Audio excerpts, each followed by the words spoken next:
Okay, the mystery was hidden until a certain point. It was concealed, but now it has been revealed to the saints. Paul's words.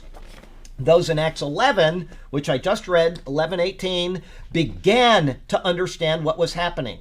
But Christ selected Paul to be the one to fully reveal the mystery to the world through his writings. There is a different focus in Paul's writings. It's because there is a different mentality in the people he's writing to. The Jews will never have the same mentality as the Gentiles. It's not going to happen. Okay, now once they get saved, and Sergio and Rhoda, they come in here, and she's not a Jew, but anyway, they can conform to Christ in the same way. But they're coming from a different perspective. And that's why there's an apostle to the Jews and there's an apostle to the Gentiles. It's not that the gospel is different, it's that the focus on the individual is different. There is a different thing going on in their lives, and they need to have that thing explained to them from the proper perspective. And I am absolutely certain, I've said this a million times, I've given my defense for it, is that Paul, not anybody else, Paul was the author of the book of Hebrews, and that ought to tell you something. I can defend that. If you guys don't know that, I can tell you why later. But that ought to tell you something, is that Paul actually had to stop what he was doing, writing to the Gentiles, and he had to say, okay, I am writing to my people, and so I'm going to give it from a perspective that they will now understand. It's the same information, but it's being written with a different flavor to it. Not because it's a different gospel, but because they are needing to grasp it from their own history, their own scriptures, their own past. You've got Aaron, you've got Melchizedek, and you've got all these things. And, now there are Christians that grow up in the church, and they have all that information now, and so it benefits them as well. But if you're somebody that has never heard of Melchizedek, you don't need to know about Melchizedek to get the focus on Jesus. But they will. They'll say, well, what about this? And what about this? And Paul takes all of that and beautifully unpackages it for them and says, there is Jesus. So it's just a different focus, okay?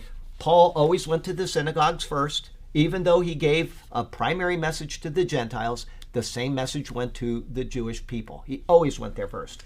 Peter, when he was in Galatia, was not with the Jews.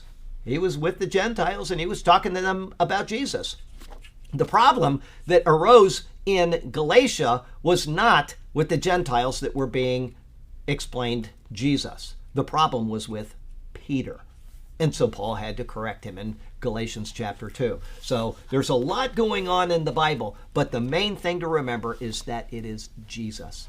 He is the center of everything in there, and if we can get that right, man, is that wonderful. Okay, those in Acts 11 began to understand what was happening, but Christ selected Paul to be the one to fully reveal the mystery to the world through his writings. The saints, meaning the believers in Christ, can refer to his writings in order to fully grasp what has occurred and to look for proper doctrine in how to conduct themselves in the age of the revealed mystery.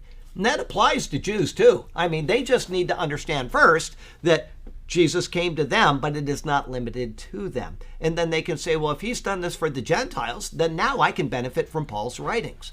If they reject Paul's writings, it's no different than, the liberal churches in America today that will have nothing to do with Paul. They might pull out a couple of his, emotional verses that twist people in the church, and oh, isn't that wonderful? And that's all they'll say. They'll never give any doctrine from Paul. Okay, well, the Jews, they wouldn't benefit unless they understood that the Gentiles were included. Once they do, then they can do that as well.